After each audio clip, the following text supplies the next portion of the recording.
Over the last several days, we've seen 6 major developments for Tesla China, both for their energy division and for full self-driving. First, Tesla China has bought 2 plots of land. These are across the river from Giga Shanghai, and while one looks like it's for the Megapack Factory, we're not sure what the other one is slotted for.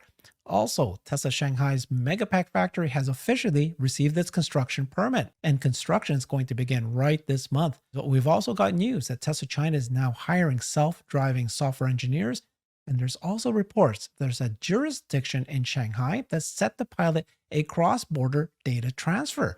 This free trade zone will allow companies like Tesla to freely export certain data like the ones that Tesla might use for TFSD. And finally, we also have information that BYD, the largest Chinese automaker, is set to enter the car insurance industry. I got Brian White joining us. He has his own YouTube channel called FutureAza. Welcome, Brian. Herbert, it's great to be here. China is quite the frontier, and there's a lot to cover. So this is going to be a big one, I think. Thanks, Brian. And you know a lot about China. You actually live there. You study the factories. And so this is, I purposely reserved this topic for you because this is everything you love, land and factories and all these things that are happening there. So this is the first news is Tesla China bought 2 plots of land associated with their upcoming Shanghai Megapack Factory. And it remains to be seen if they'll build a Megapack Factory on one plot of land and use the other or something else. This came from Wawu. He's a credible source in China. He often does flyovers of the Chinese Tesla Shanghai factory. And he said this, the news is saying that Tesla's energy storage plant replaces industrial land. It's just across the river from Tesla Gigafactory 3, Giga Shanghai. And so this is the photo that he shared here. Can you tell me what we're looking at here, Brian? Sure. So if you look in the top middle where the Chinese characters run down the middle of a wedge-shaped one right there, that is the original site of Giga Shanghai. And there's a slightly darker part down the side of it, which is land that they have yet to develop on. We didn't know that their land went all the way over to that little waterway there. It appears that it does.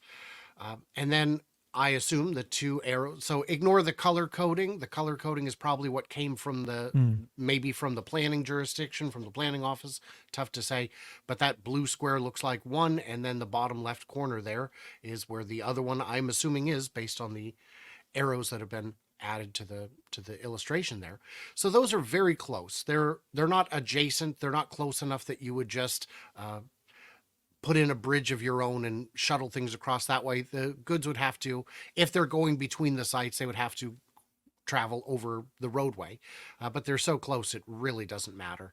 Those distances, I assume, are listed in kilometers, so it's very close by.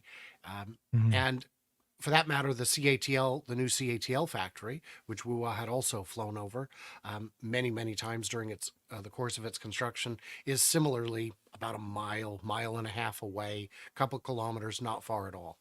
So this is a good location. It allows the important engineers and executives who are shared between whatever these projects will be to quickly get between the sites. These are still closer together than parts of Giga Texas are to each other. So this just means that there's always cross-pollination between the talent. So if you've got the Mega Factory right there just next door, you will have the engineers from Giga Shanghai easily able to get over there, see what's going on, make any changes needed, and there you go. Yeah, wonderful. So they bought new land. This is always great to hear. And we should mention that bought, they didn't buy the land. You can't buy land in China. You lease it for 99 years. So that lease begins. Gotcha. Understood. Thank you for clarifying that. That's a big clarification. Okay. So we also heard now news is that the Gigafactory in Shanghai has officially received its construction permit. This is kind of the news permit that was released, and basically what it said was nothing new except that it's it's the first energy storage outside the U.S. market. Factory is located in the Lingang new area of the China Shanghai Pilot Free Trade Zone, which, by the way, we'll share more information about this specific Pilot Free Trade Zone, what this means. It's quite interesting. Construction set to begin in May, which is this month. and expected to reach mass production in the first quarter of 2025. This looks like it's a bit of a delay because we initially were all thinking it was going to be Q4 2024, but at least constructions finally began and it'll happen very quickly. We're off by a quarter. Initially, the factory will produce 10,000 Megapack units annually, equivalent to nearly 40 gigawatt hours of energy storage. Any new information you saw here? No, I would point out that some people may look at that and say, well, we've seen delays in other factories and other construction projects in around the world with Tesla, but when it comes to China, they've never had a delay. In the past, with Texas, with Berlin, and with Shanghai, as soon as those permits were approved, groundbreaking took place and it was underway. It's likely that those we've already seen some earthworks being done at those sites in China, one of them at least, and they move quickly. We also saw how quickly Megapack Factory Lathrop went from groundbreaking to production. This is not complicated on the level of a car factory. Saying that in 7 months they'll be in production is not unreasonable when you figure what type of factory it is and what and the pace of progress in China. What we don't know is what that second site is for. Is that for a compact? Will they be piloting compact production there first? Is that why Tom Ju went over there? Is to oversee that? We don't know. What do you think? Yeah. So what's your best guess, right? That Either is the my best compact, guess. That is my best guess is I, that, the you, robotaxi. well, whatever it is, it could be both. It could be both on the same platform even. I do think the intermediate compact will come before the new platform. And no one is better to make that happen in Shanghai than Tom Ju. He is the magi of Shanghai.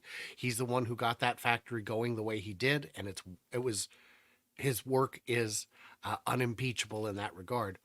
But if it is time to build a new factory, whether it's for a dedicated robotaxi or a platform that is shared with the robotaxi, he would be the right man for that job too.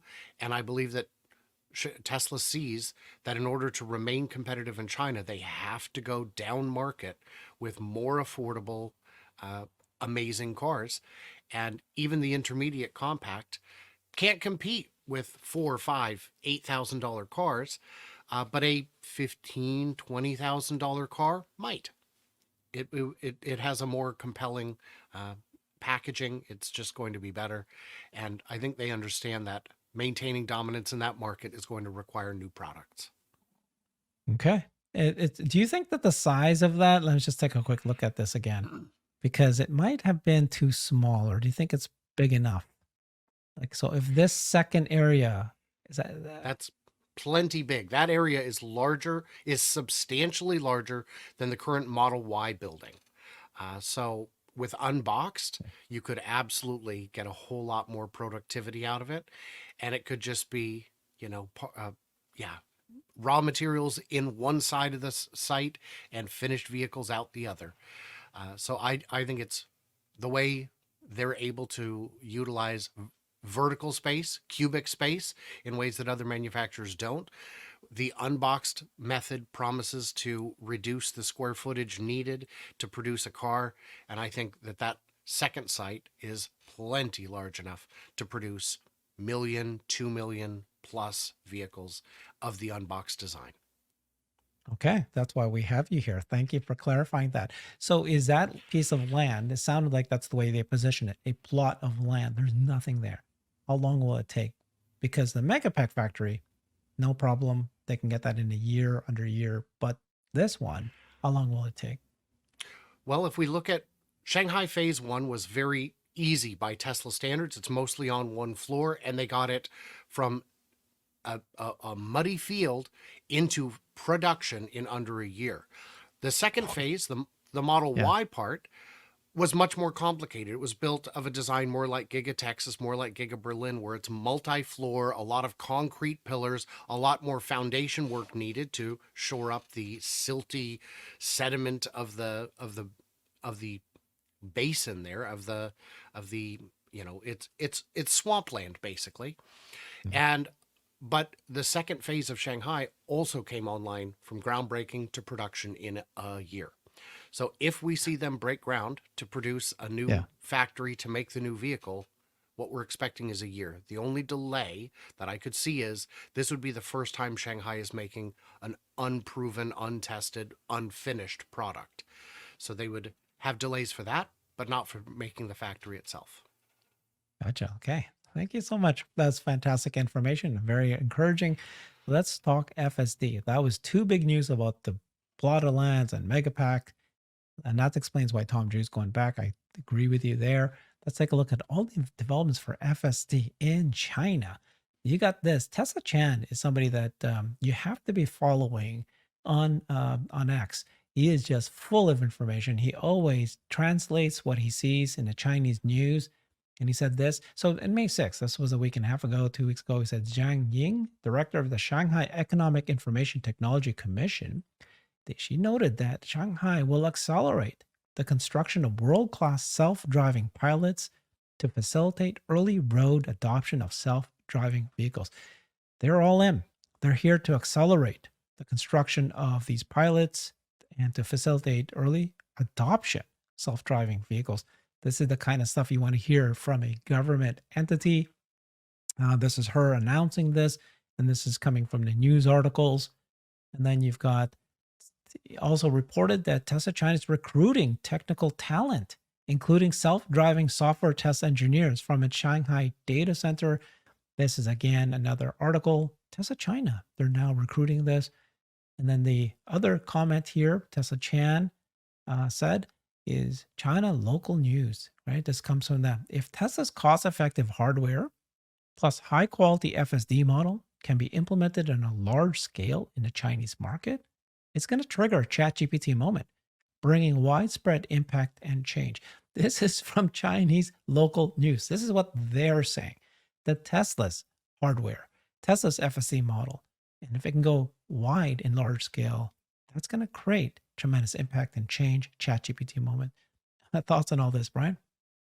So one problem I have seen over the last, looking back at history over the last 150 years, is that legislation tends to lag behind technology dramatically.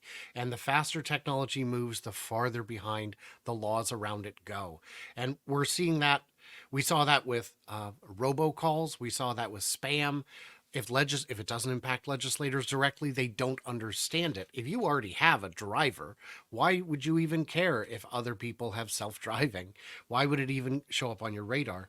And so this is the first of two examples today of the laws getting out ahead of the technology and saying this technology is coming, whether you like it or not, whether you believe it or not, and when it arrives, the laws will be ready for it.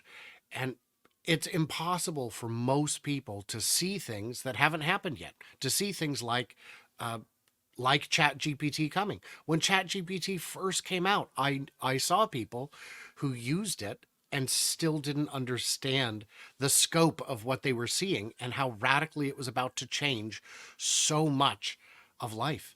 And I was very impressed with South Park's take on it. They were real early to the game, and it felt like they got it because you had the kids submitting papers that were getting A's, and the teacher was grading them with ChatGPT, giving them the A's. So it was a new world. Self-driving can be that same thing. I see a lot of people on X and in my YouTube comments saying, you guys are just pumping the stock. No, we're trying to spot trends. You and I were looking at trends in 2019 when we saw what was coming for Tesla, and we saw it then, and we happened to be correct based on the sum of the information we were capable of consuming. I see that coming again. So the people who say, "Oh, I bet you wish you sold when it was at 400," miss the point that if I was the type of person who would have sold at 400, I would have sold after my first $10 a gain and been out and called myself a big winner. But I don't see anybody else positioned the way that Tesla is to perform over the 10-year horizon. You know, the number one argument that the shorts have, especially Jim Chanos, he's been on TV so many times before he closed up his shop because he lost so badly. His number one reason why he would say that you should short Tesla is because of China. Too much reliance on China, too much risk. And he's absolutely right in the sense that it's a lot of risk, but it turned out the opposite of what he's thinking. You've got China not only supporting Tesla, but truly going forward in full self-driving. They've made moves that people are just shocked that they did. I mean, here you've seen them, you can see that once their government has made a decision, it trickles down, and every week you're going to hear news of, some. Here we're going to talk about a new region next, but here before that we were just talking about, government officials announcing that we're here to accelerate, we're here to make things happen, and they do have regulations, right? They had these 4 regulations that required that Tesla had to pass in order to be able to do that: privacy and security standards, what happens with the cameras, right? What the data that they're doing, and they passed them. Like, so, Tesla addressed it, and they were comfortable, and they said, okay, this is good enough for us. So this next story here is, uh, again, something that's pretty shocking. I don't know anybody would have expected this. One of the biggest concern about China is that they're not going to let a foreign entity in their country because of the national security issues, and you have to keep the data in house in the country. Well, there is a area in Shanghai called Lingang. It's a new area that's going to trial measures to facilitate cross-border data transfer. So this is a free trade zone that's going to pilot cross-border data flows for companies based in that area. So under that trial, data will be categorized into general, important, and core, with companies in area allowed to freely export general data out of China. Okay? It is hoped that the trial would improve the ease of doing business in the area and set an example for other free trade zones in the country to adopt. So obviously, they're still going to restrict data, but at least they're defining it, and some data they'll allow out. Um, so these are several efforts. This trial follows several efforts by the Chinese government to facilitate the export of personal information and improve the overall business environment for foreign companies and the private sector. There are strict rules on the export and protection of PI, and other forms of data have caused considerable disruption to both domestic and foreign companies that rely on the free flow. So they're trying to open up.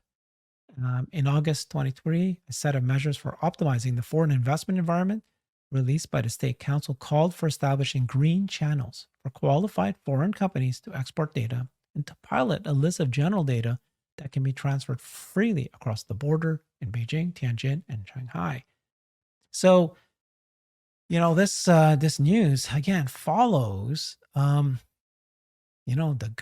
U.S. government actually increasing import taxes, actually clamping down on Chinese vehicles and Chinese companies here in the U.S.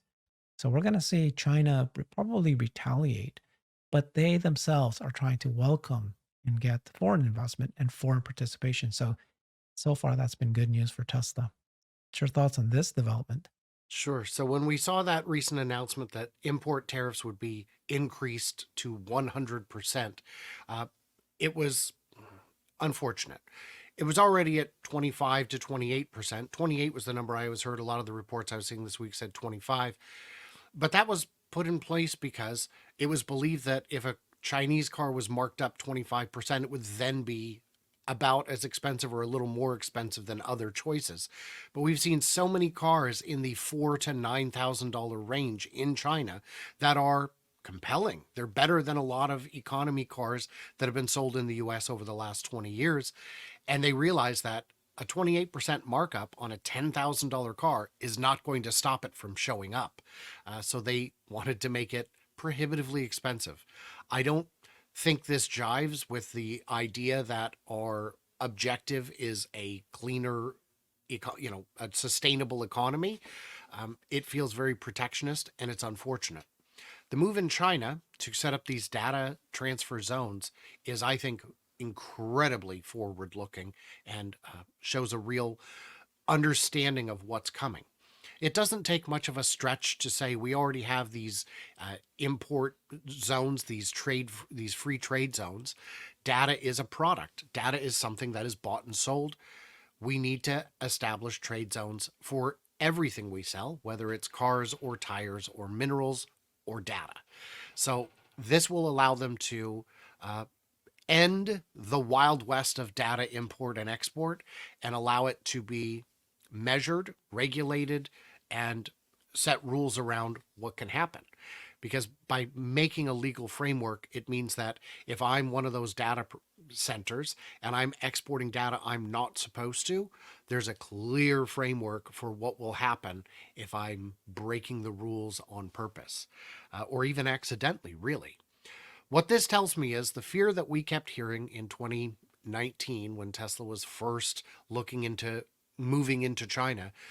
There were a lot of naysayers who said they're going to seize all the assets. They're going to take everything. As soon as the factory's up and running, they're going to steal it. They're going to steal the tech. They're going to steal all of it. And that just hasn't happened. And this move tells me, again, that it's not likely to. They don't want that. They want to be the kind of world player that they've been evolving into over the last even few years, let alone 25 years. And so we're seeing that take place. We're seeing them make those big steps to attract more foreign investment and to cement their place as the new superpower, if not one of the top. And they've got all the pieces they need to get it done, and it's exciting and it's happening. So that's very forward looking on their part. And worth noting on the stealing of technology thing, they go, well, look at BYD and you'll see a bunch of Tesla stuff. No, you won't. No, you won't. The batteries are different. The motors are different. They built it from scratch themselves. And you can look at a lot of brands and say, well, they stole the styling. Styling isn't something you can patent. Design is famously a bit unpatentable. If it's different, it's different, and that's what it is. So you can make something that looks like a Tesla or a Taycan or a Mercedes. It doesn't make it one, and under the skin, those are completely different cars. Thank you, Brian. Yeah, we need to see the US step up. This is incredibly important. You've got China stepping up and welcoming, foreign investment. Tesla. And if only US would welcome Tesla, an American company in their own country, And you've got full self-driving, you've got robots, you've got AI. China sees this. They're very sharp, very smart. They welcome open arms, opening up pilots, free trade zones, protecting themselves, and yet very willing. Now they're going to come out. Imagine a future Chinese cities are going to be, very many electric vehicles. They're already the leader there. Then they're going to become the leader in full self-driving.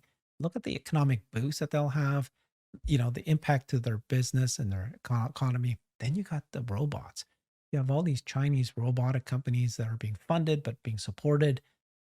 This is what the US needs to do. This is going to save China. So talking about BYD, there's news about them as well that we'd like to share here. So you've got BYD, again, Tesla Chan, great account. You should follow him.